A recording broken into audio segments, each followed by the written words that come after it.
Olá, 29 de agosto de 2018, as principais notícias desta quarta-feira estão aqui na TV Difusora. No Dia Nacional do Fumo, vamos mostrar um exemplo de quem consegue superar o vício que atinge mais de 20 milhões de brasileiros. Sebrae vai onde o empreendedor está. Projeto de consultoria nos bairros atende a Vila Luizão. Solenidade e homenagens a empresários marcam 164 anos da Associação Comercial do Maranhão. No esporte, o Sampaio já contratou vários atacantes, mas ainda é um velho conhecido que tem balançado a rede.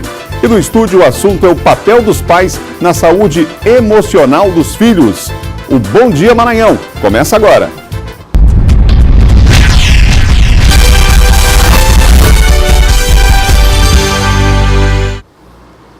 São 7 horas e mais um minuto. Um ótimo dia para você que nos acompanha em todo o estado aqui pela TV Difusora. Daqui a pouco nós teremos a participação de Silvan Alves atualizando você com as principais notícias do mundo policial. Nós teremos hoje, inclusive, o Silvan vai destacar aqui, chegou ontem à tarde o corpo de uma maranhense que foi assassinada no Distrito Federal. O principal suspeito é o ex-companheiro dela. O crime teria sido praticado na frente de uma criança de 9 anos, no caso a filha dela. O sepultamento acontece hoje, a família, claro, enlutada, está velando o corpo lá no bairro do Coroadinho e o sepultamento acontece aqui em São Luís nesta quarta-feira. Lamentável, mais um caso de feminicídio. Já a gente vai falar sobre esse assunto com Silvan Alves. Tem Laércio Júnior trazendo as notícias do esporte. John Coutrin traz os bastidores na política com o início do julgamento dos casos do Tribunal Regional Eleitoral de inexigibilidade. Nós vamos falar sobre esse assunto com o John Coutrin daqui a pouco aqui no programa, já que o Tribunal Regional Eleitoral, os juízes começam então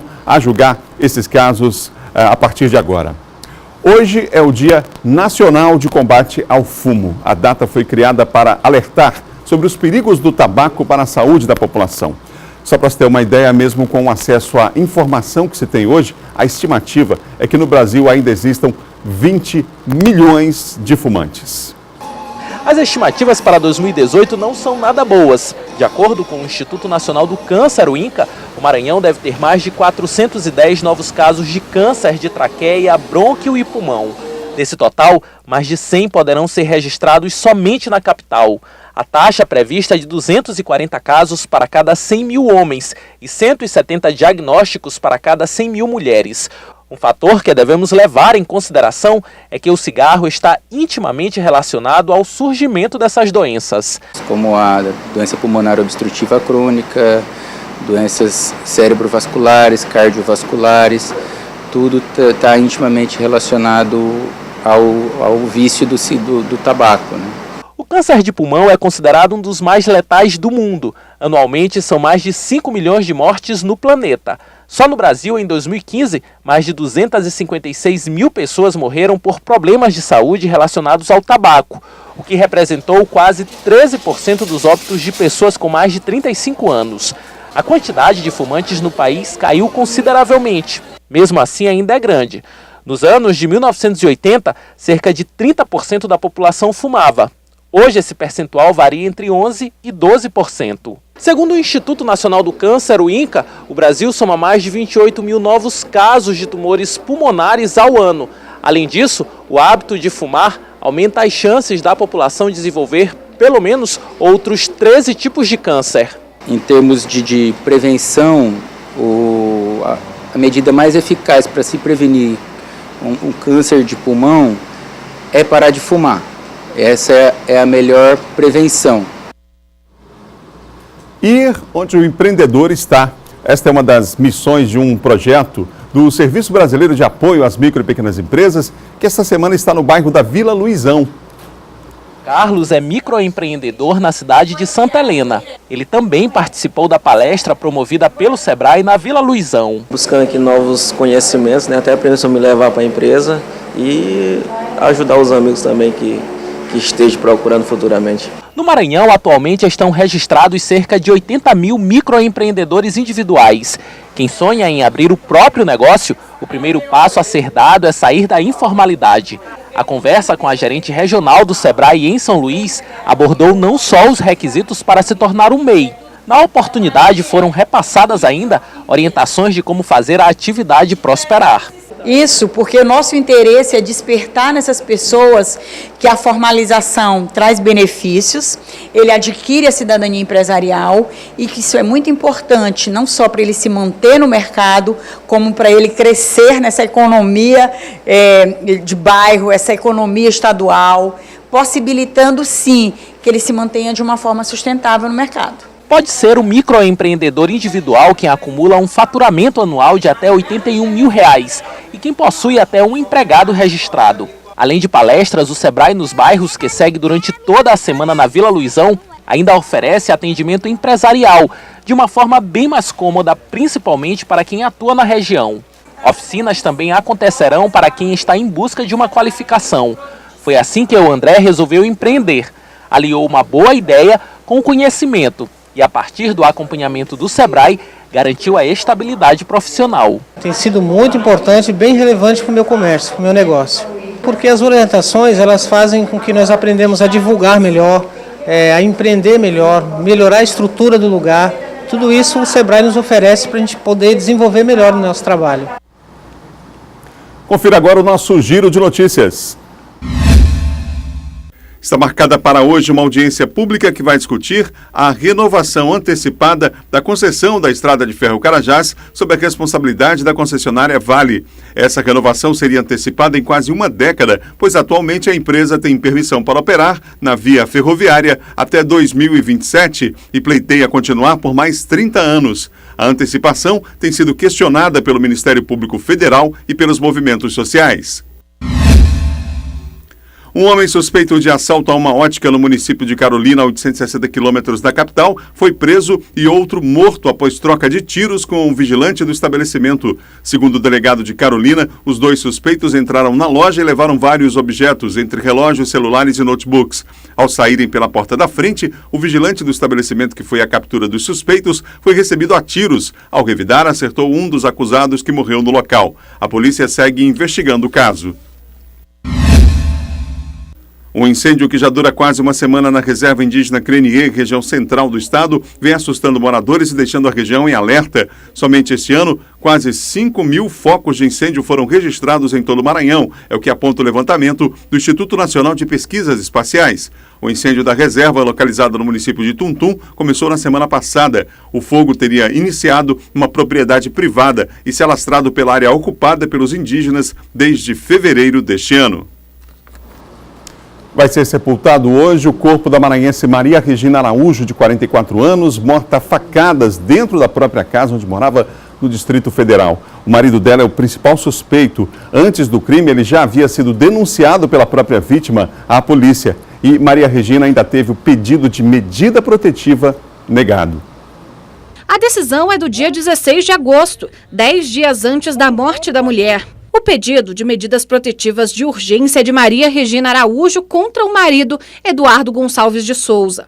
No processo, a juíza alega que o homem não havia sido interrogado e não há relatos de testemunhas.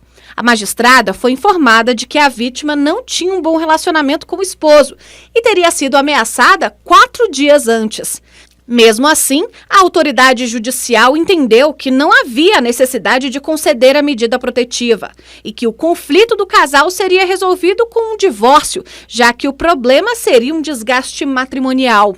Determinou apenas que a vítima buscasse a Defensoria Pública para ser orientada sobre uma possível separação. O documento foi assinado pela juíza Eugênia Cristina Bergamo Albernaz, do Juizado de Violência Doméstica e Familiar contra a Mulher do Paranoá. Maria Regina Araújo, de 44 anos, foi assassinada pelo companheiro que ela denunciou. Foram pelo menos 20 facadas que atingiram as costas e o pescoço dela.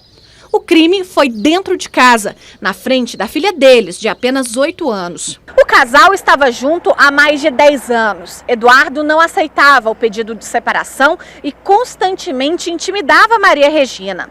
A família sabia das ameaças. Não queria mais nada, e queria separar ele, não queria ir embora, que ele estava seguindo ela e tudo. Esta amiga da doméstica, que preferiu não mostrar o rosto, contou o desejo da vítima de se divorciar. Mas nunca imaginou que Eduardo fosse capaz de assassinar a mulher. Parecia essa pessoa violenta, sabe? Mas a gente vê cara no meu coração.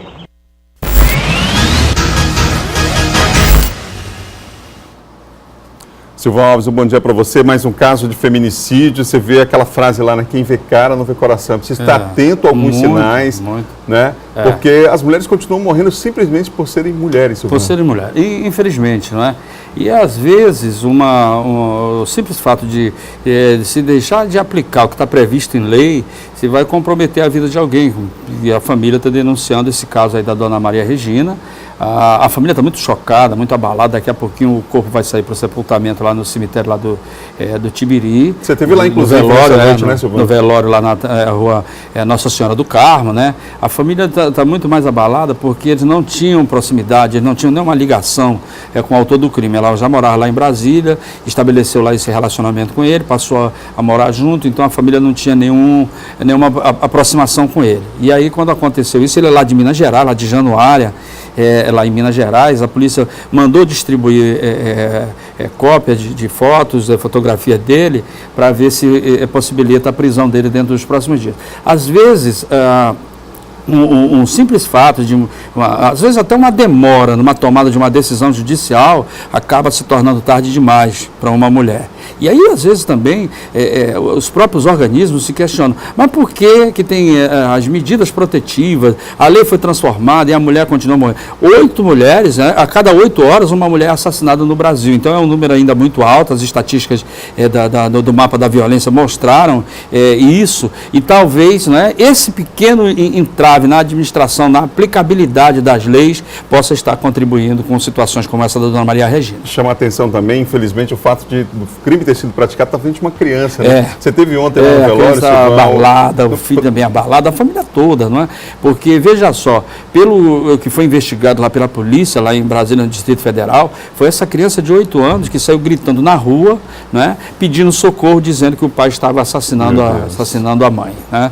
E aí você já imagina como é que ficou a cabeça dessa criança, como está a cabeça dessa criança. Ô Silvão, a polícia prendeu um Samuca, que fazia parte de uma facção criminosa? É isso, esse crime, você sabe que em determinadas regiões aqui da cidade, os integrantes de organização criminosa, eles fazem um tipo de regra para dizer que, entre aspas, dizer que estão protegendo a população, protegendo os moradores, ninguém pode roubar e etc. E esse Samuel, que foi preso ontem lá pelo pessoal da Polícia Civil, da 15ª Delegacia lá de São Raimundo, ele tinha mandado de prisão em aberto. A prisão dele foi decretada por um crime que ele seria o disciplina dessa organização criminosa. O disciplina é aquele cara que aplica as sanções, dá surra, aplica punição, atira na mão de quem está praticando roubo. E um adolescente de 17 anos teria sido punido pelo Samuel, não é?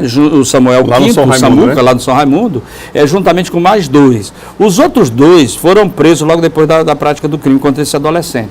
E o Samuca, ele estava foragido, foi localizado, tinha mandado de prisão em aberto, foi localizado e já foi encaminhado lá para o Complexo Penitenciário São Luís.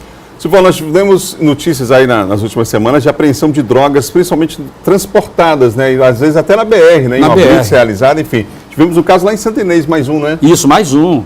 E essa é aquela rota que vem lá vem de Goiânia, passando por Imperatriz, para chegar aqui em São Luís. Foram 15 quilos de maconha apreendida com uma passageira, ela estava muito nervosa no momento da abordagem feita pela Polícia Rodoviária Federal lá na região lá de Santa Inês. E aí eles foram verificar na mala dela, haviam lá 17 tabletes, que na pesagem deu 15 quilos de maconha. Segundo ela, e geralmente, naquele último caso que nós mostramos, eram 3 irmãs que estavam inclusive com as crianças, né, bebê de colo, para tentar burlar a fiscalização da polícia. E essa aí, ela diz que iria receber R$1.000 para chegar até aqui no terminal rodoviário de São Luís, onde teria uma pessoa que pagaria a importância e receberia a droga. Ela foi levada para a delegacia regional lá de Santa Inês, onde ela foi autuada em flagrante por tráfico. Mais uma mulher, né, utilizada pelo tráfico, que acaba indo para a cadeia. Ótimo dia para você, Silvão. Ok, bom dia, Adalberto, bom dia a todos. São 7 horas e mais 15 minutos, 7h15, agora nós vamos à região Tocantina, vamos à Imperatriz. As notícias chegando com Luiz Carlos Lima. Bom dia, Luiz. Olá, bom dia, Adalberto, bom dia a todos. A gente abre a participação falando dos famosos gatos, que nada mais são do que furtos de energia elétrica. Uma prática comum no Maranhão e aqui na região também, mas que é perigosa e é crime. Para se ter uma ideia, foram realizadas pela Companhia Energética do Maranhão, só no ano passado, mais de 150 mil ações de inspeções em todo o estado.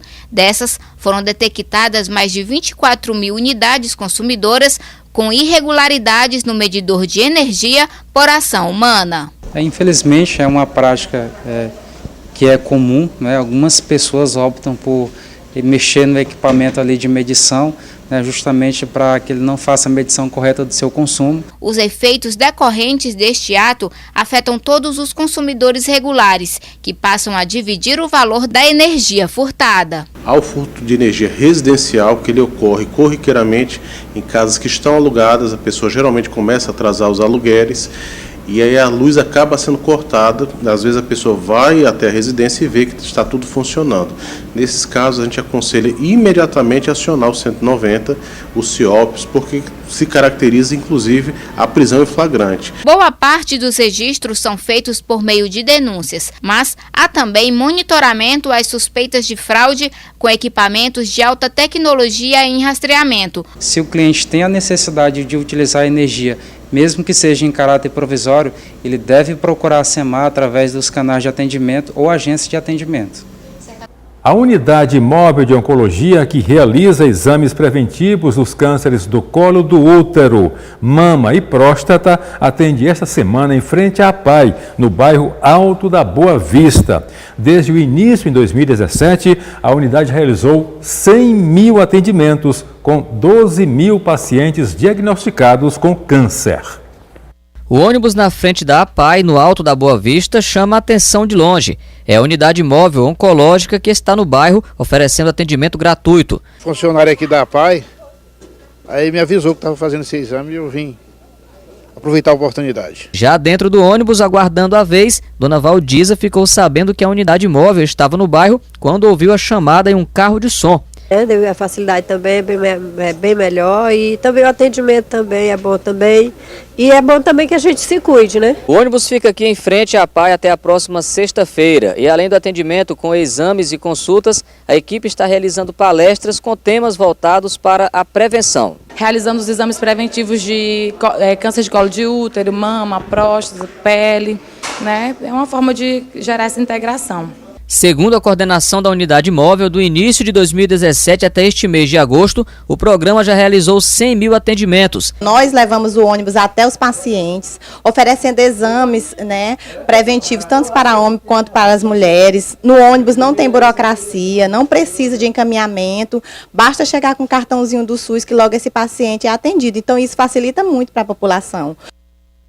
Por hoje é só, Adalberto, a gente volta com você aí no estúdio. Obrigado, Luiz. No próximo bloco, John Coutrinho, os bastidores da política. Lobão é o primeiro candidato a cargo majoritário a ter candidatura deferida no Maranhão. E mais, como os pais podem contribuir com a saúde emocional dos filhos, hein? Nós vamos mostrar uma reportagem sobre o assunto. Eu converso no estúdio com uma psicoterapeuta. Nós voltamos já depois do intervalo. São 7h19 no Maranhão.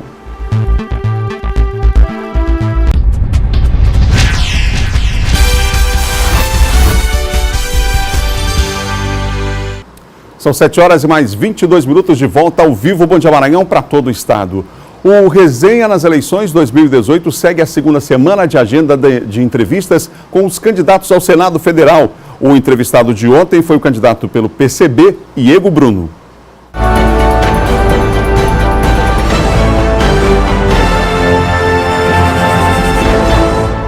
O candidato chegou sozinho à TV Difusora. Antes de começar a entrevista, ele falou sobre a oportunidade de mostrar suas ideias aos eleitores. Este é um momento que o eleitor tem para conhecer os candidatos, a qual ela vai votar no dia 7 de outubro. E esse é um espaço também para a gente poder levar nossas ideias, a levar a pessoa que nós somos, para o eleitor também inserir na sua lista de opções. No primeiro bloco, o apresentador do programa Resenha, Etevaldo Júnior, fez perguntas sobre reforma trabalhista, fim da estabilidade do servidor público, reforma política, conflitos agrários, trabalho escravo e porte de arma. Já no segundo bloco, no espaço dedicado à participação popular, com perguntas feitas por eleitores e previamente sorteadas pelo candidato, os questionamentos foram sobre legalização do aborto, lei do desarmamento e violência contra a mulher.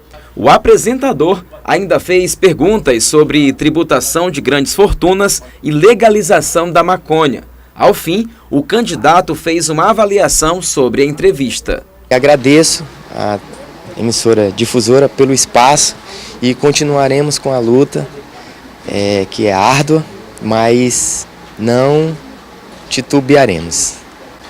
Obrigado. A entrevista completa está disponível no portal MA10. Hoje o Resenha recebe a candidata ao Senado pelo PSTU, Preta Lu. O programa começa às 1h45 da tarde. Ela também vai ser entrevistada às 18 horas no programa Ponto e Vírgula na Difusora FM. Confira agora a agenda dos candidatos ao governo do Maranhão para esta quarta-feira. Berto Rocha se reúne pela manhã com lideranças em Tutóia e depois concede entrevista em rádio local. Pela tarde, participa de encontro com vereadores e populares. Em seguida, de reunião com lideranças em Araioses. Rosiana Sarney visita os municípios Amapá do Maranhão, Boa Vista do Gurupi e Junco do Maranhão. E no final da tarde, participa de caminhada em Maracaçumé. Ramon Zapata acompanha candidato ao Senado pela manhã em entrevista de rádio na capital e à tarde acompanha a candidata ao Senado Federal em TV e rádio no sistema difusora. Flávio Dino participa pela noite de plenária do esporte, meio ambiente, agricultura, sistema penitenciário e segurança. E depois participa de lançamento de candidatura de deputado estadual na capital. O Dívio Neto, pela manhã, tem entrevista em rádio local e visita a Unicef, no centro de São Luís. Pela tarde, se reúne com coordenação de campanha, na sede do partido. Maura Jorge não teve a agenda de campanha divulgada pela assessoria.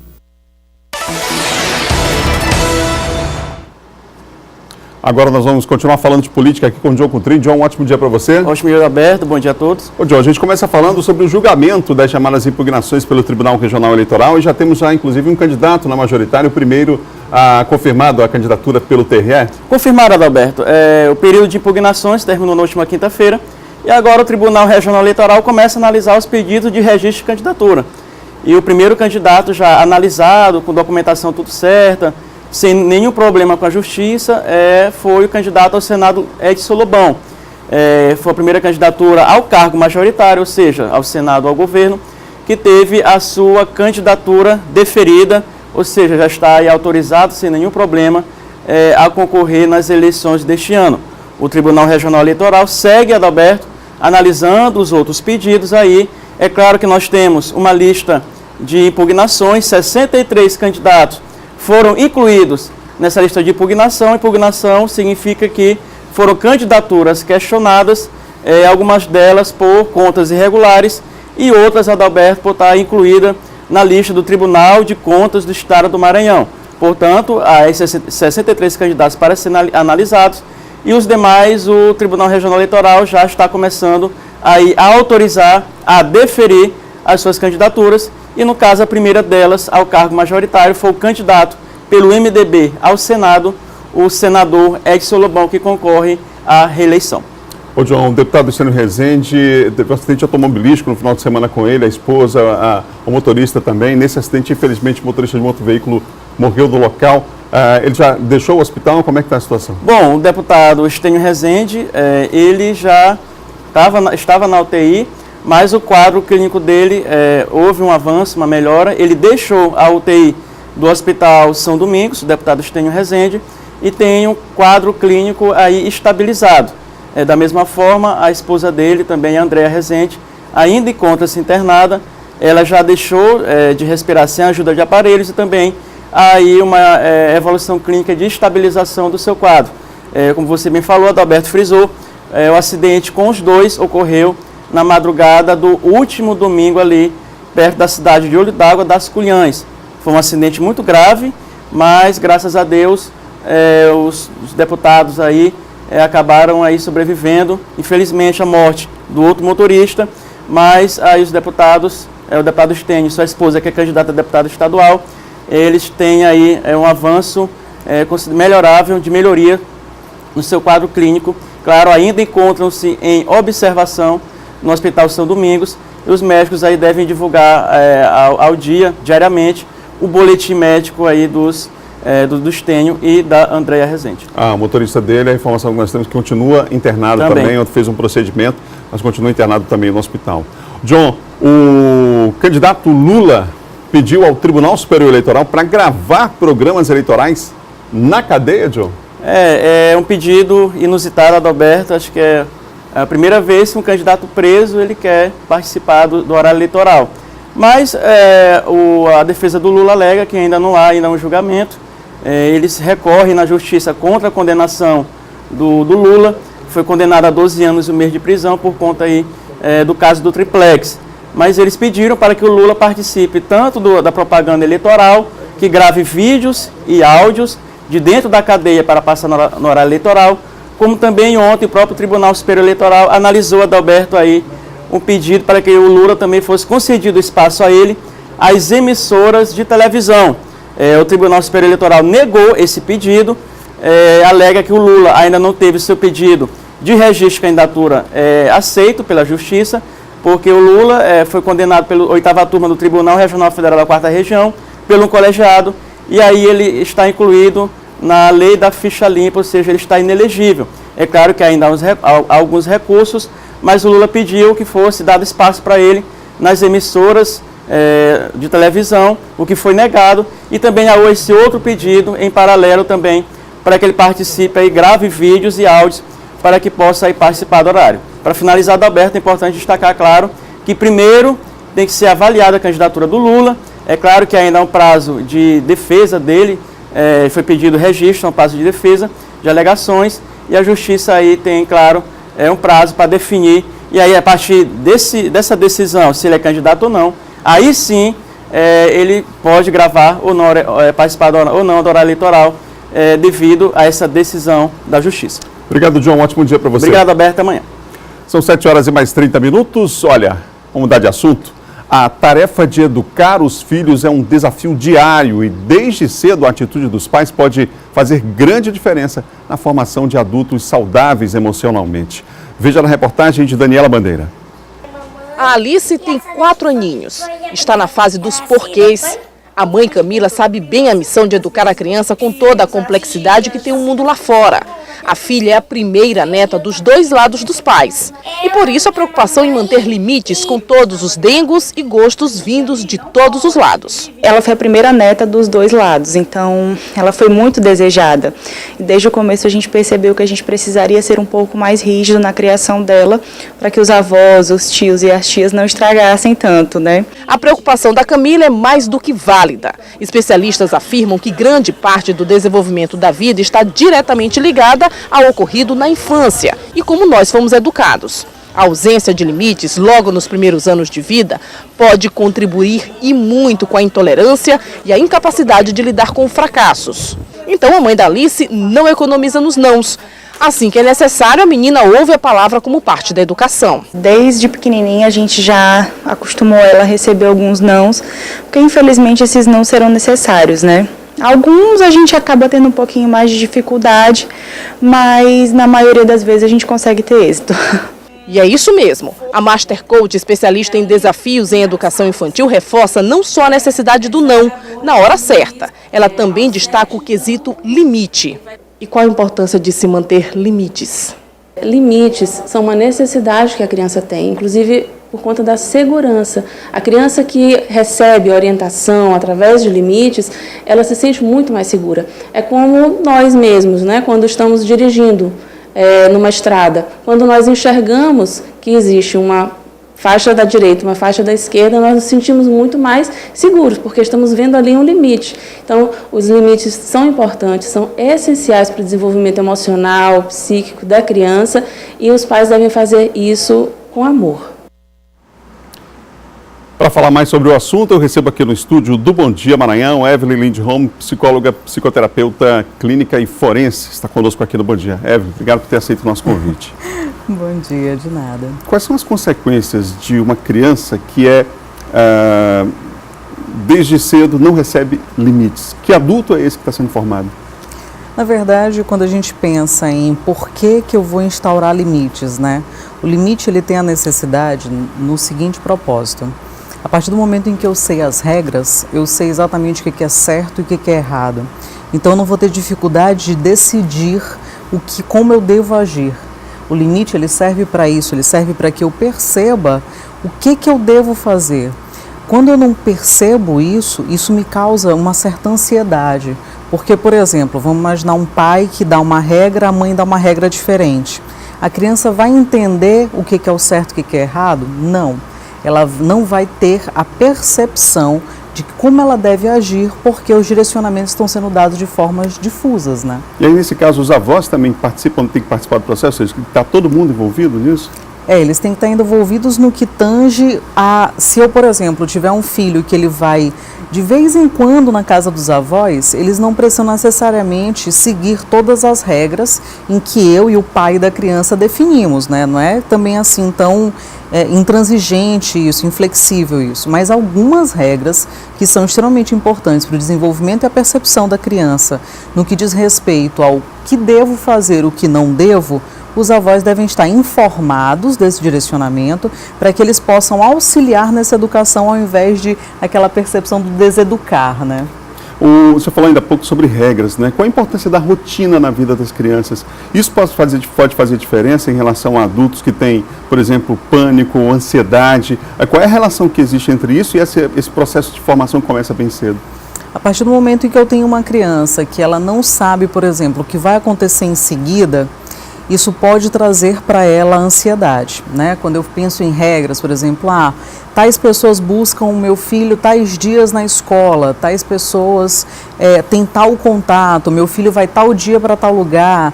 Nós mesmos, como adultos, gostamos de saber o que vai acontecer depois. Vamos imaginar que a gente esteja num relacionamento qualquer com uma pessoa, a pessoa passa na sua casa e diz, olha, a gente vai sair. Tá, mas para onde, né? A gente está indo para onde, indo fazer o quê?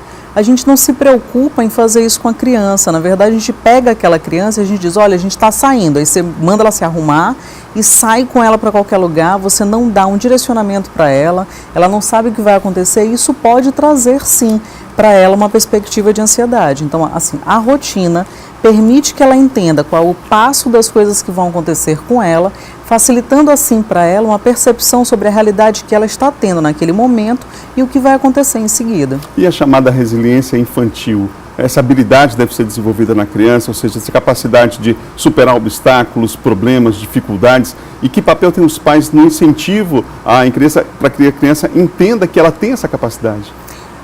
O mais importante quando a gente pensa em resiliência, que seria a persistência, seria a percepção do que está acontecendo em volta de mim, o meu desenvolvimento. Acho que o mais importante é a gente entender que a criança ela tem percepção do que acontece em volta e se você possibilitar ela desde cedo um diálogo afetivo, esse diálogo vai ser um facilitador na relação da criança com o adulto. Se você tiver, por exemplo, uma criança que cada vez que ela for falar algo para você criticá-la, você trouxer para ela um pensamento sempre negativo sobre aquilo que ela está dizendo, você sempre dizer que ela não tem condições de perceber aquilo que ela está percebendo, a partir desse momento você está dizendo para aquela criança que ela não tem condições de analisar a realidade dela. Então isso vai dificultar o diálogo da criança com o adulto e isso vai fazer necessariamente com que essa criança inclusive não te procure mais para fazer essas trocas. Então a gente tem aí inúmeras crianças que têm dificuldade de diálogo com os pais em função de quê? Sempre que ela trouxe alguma coisa para dentro de casa, para os pais criticaram, disseram que ela não tinha condições de perceber aquilo e isso vai fazendo com que a criança se retraia. Em um determinado momento ela para de dialogar. Onde é que entra aí a figura do pai ou da mãe superprotetora? Que prejuízos isso traz para a criança a curto, médio, longo prazo, enfim? Quais são as consequências disso? A partir do momento em que eu tenho um pai ou uma mãe superprotetor, que traz para a criança sempre o repertório de, olha, não faz isso porque tal coisa vai acontecer, não faz aquilo, ou então eu simplesmente incluo a criança numa rede de satisfação das suas necessidades imediatas, eu não possibilito inclusive até que ela deseje coisas, ou que ela passe para mim a ideia daquilo que ela quer, eu estou fazendo com que essa criança não tenha autonomia. Essa falta de autonomia vai trazer para essa criança, infelizmente, uma percepção de que ela não tem condições de fazer as coisas. Então, quando ela for para o mundo real, né, que ela não esteja mais dentro ali de casa, sendo protegida, ela não vai saber se proteger. Ela não vai saber se colocar, ela não vai saber dialogar, ela não vai saber, por exemplo, se posicionar quando alguém for agressivo com ela, ou for, por exemplo, bullying mesmo, que as crianças sofrem constantemente, ela não vai saber como lidar com aquilo. Por quê? Dentro do ambiente familiar, ela está sempre o tempo todo muito protegida, às vezes não tendo relação com muitas pessoas, então ela não tem condições de interpretar aquilo que está acontecendo em volta e por isso ela acaba sendo machucada muito mais facilmente. Nosso tempo já está se esgotando, o assunto é longo, a gente poderia passar uma hora aqui falando sobre isso, mas a importância do elogio, do reforço à criatividade, desse tipo de estímulo às crianças. Eu acho que é sempre importante que você diga para a criança que assim, não é para você ficar dizendo o tempo todo, nossa, como você é inteligente, especial e tudo mais. Não, mas dizer para ela que parabéns por ela ter se esforçado, parabéns por ela ter feito a parte dela, parabéns por ela ter tentado. Isso já é muito válido. Evelyn, obrigado pela entrevista aqui no Bom Dia Maranhão. De nada, querido. No próximo bloco, a Associação Comercial do Estado comemora 164 anos, homenageando empresários em solenidade magna nesta quarta-feira. E mais, apesar de contratar vários atacantes, ainda é um velho conhecido que vem fazendo os gols no Sampaio Correia. Assunto para Laércio Júnior depois do intervalo. São 7h39 agora.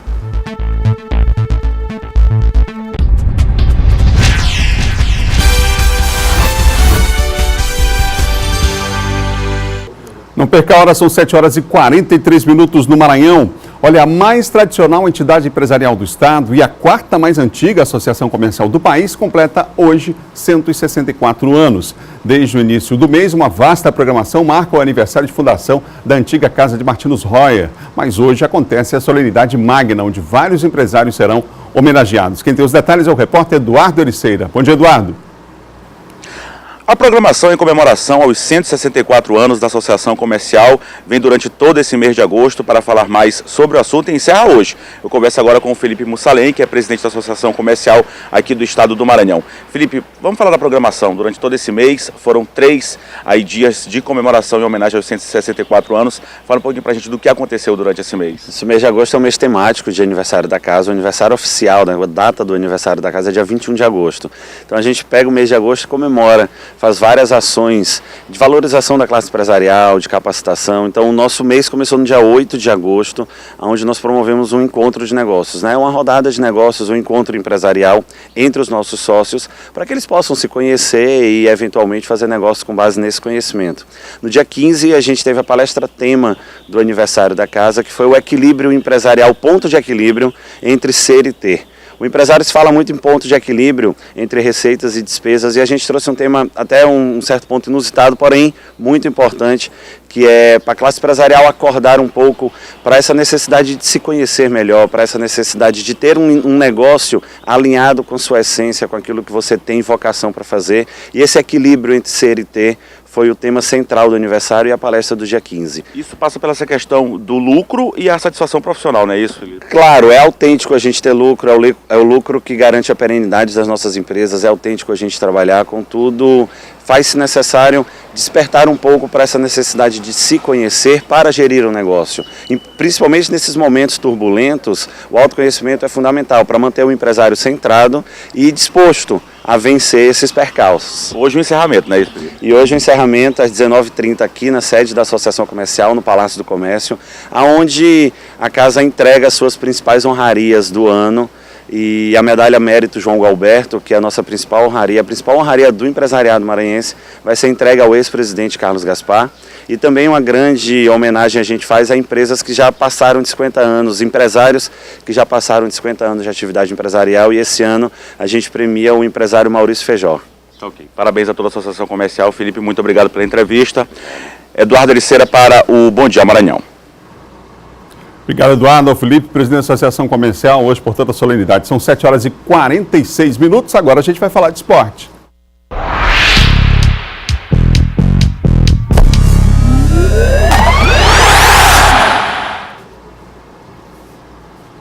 Agora a gente tem Laércio Júnior aqui no programa. Laércio, bom dia para você. Bom dia, Adalberto. Olá, Laércio, a gente falou no começo do programa, né?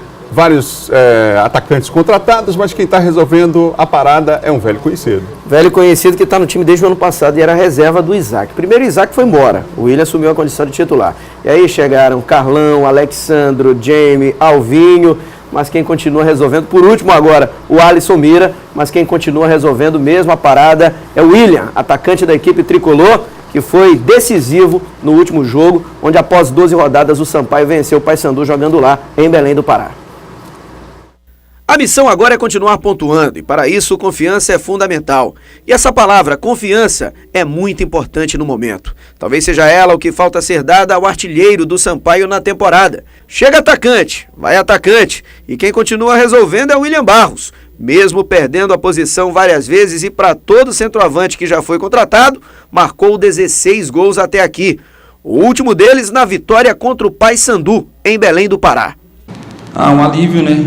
Um alívio de poder mais uma vez ajudar o Sampaio. A gente que já vinha alguns jogos sem vencer e tira um peso das costas. O último a tentar assumir a condição de titular foi o atacante Alisson Mira. Até aqui jogou 3 partidas, 2 como titular e nenhum gol marcado. Aliás, em toda a carreira o jogador marcou 16 gols, exatamente o número que o William tem só em 2018. Na primeira entrevista em São Luís, foi quase impossível o técnico Paulo Roberto Santos não tocar no assunto. Eu não vinha acompanhando muito as atuações do William, vi alguns jogos, e quando aqui nós chegamos, nós observamos, é um jogador de qualidade, um jogador jovem, mas um jogador que ainda tem muito a evoluir na posição que ele atua. Se o William será ou não titular, só Paulo Roberto tem a resposta. O certo é que quando é chamado, tem dado conta do recado. E o gol anterior ao do Paysandu foi lá contra o Boa Esporte, também o William, quem acabou marcando para a equipe do Sampaio Corrêa, né? E a definição do time titular só minutos antes da partida, como já é de praxe, ao comando do técnico Paulo Roberto Santos. E a noite de ontem foi de sequência da 24ª rodada, o Sampaio só joga na sexta-feira lá em Maceió contra o CRB, e ontem tivemos um resultado bom e outro nem tanto assim para a Bolívia querida. Veja agora como foram os 2 jogos que movimentaram a noite de terça-feira pela Série B. Em Florianópolis, Criciúma e Guarani fizeram um jogo importante para os times que vivem momentos opostos no campeonato. O time paulista pensando em G4, o catarinense querendo se afastar do Z4. A noite foi de pouca inspiração e os times acabaram ficando no 0-0. O Guarani chegou à 4ª colocação com 37 pontos, mas com um jogo a mais, dificilmente fica nessa posição ao término da rodada. Do outro lado, o Criciúma chegou aos 26 pontos, na 15ª posição, muito ameaçado pelo rebaixamento. Quem se livrou da zona perigosa, pelo menos momentaneamente, foi o São Bento. O adversário foi o Oeste, e a vitória do São Bento veio com um gol de Francis aos 34 minutos da etapa final. Resultado que eleva o time paulista ao 12º lugar com 28 pontos. O Oeste é o 11º com 33. A 24ª segue na sexta-feira, lembrando, Sampaio e CRB jogam às 9h30 da noite lá em Maceió, no estádio Rei Pelé. E nesse calendário maluco, onde a CBF simplesmente triturou os clubes da Série C e principalmente da Série D do futebol do Brasil, os jogadores têm que continuar em atividade. Alguns campeões pelo moto irão jogar em times da 2ª divisão do Campeonato Estadual, que começa daqui a menos de um mês, no dia 26 de setembro. Um deles é Rodrigo Ramos, que acertou com o Juventude, que não é mais lá de Caxias, agora é da cidade de São Mateus, próximo a Bacabal, Adalberto Melo. Aí, portanto, tem que movimentar, né?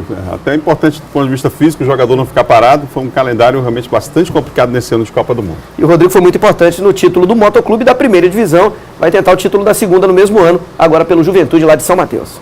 Valeu, Laércio. Um ótimo dia para você. Um abraço. Faltam 10 minutos para as 8 horas da manhã. Olha, foi aberto ontem em São Luís um festival que vai movimentar a cena gastronômica da cidade. E vai contar ainda com a participação de convidados de outros estados. Daniela Bandeira foi conferir. Um evento para incentivar a cultura, o turismo e a economia. Aqui o ponto central é a gastronomia. Foi aberto em São Luís o Festival Mercado das Tulhas, Maranhão, Danças e Festas. Um espaço para falar desde o produto cultivado até o resultado do trabalho do chefe de cozinha. Um olhar voltado para toda a rede que envolve a gastronomia. Para isso foram convidados pesquisadores, produtores e chefes de todo o país.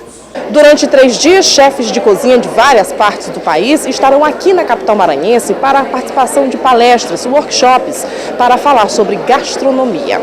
Festival que conecta os sabores tradicionais locais com a relevante necessidade de fortalecer o setor, agregando valores, como afirma o reconhecido chefe de cozinha Júnior Ayub, organizador do evento. Hoje, o Festival Mercado das Tulhas é o quê? É um grande abraço ao Maranhão. É onde tudo começa aqui na Praia Grande de alimento, né?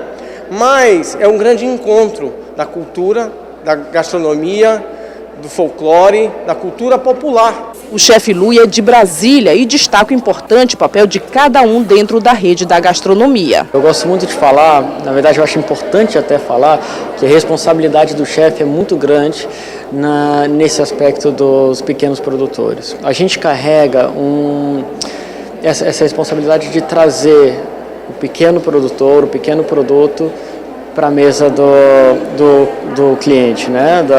do povo, da população.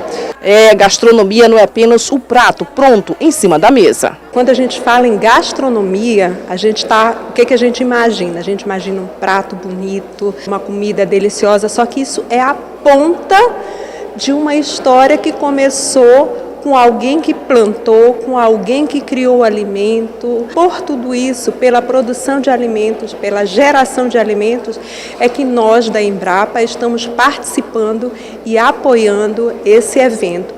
Na plateia, pessoas de várias regiões do estado. Eles aqui vieram de Codó e sabem bem a importância do aprendizado. Nós, como alunos da Casa Familiar Rural, estamos aprendendo muito e vamos pôr em prática, né, esse conhecimento que a gente aprendeu aqui no evento.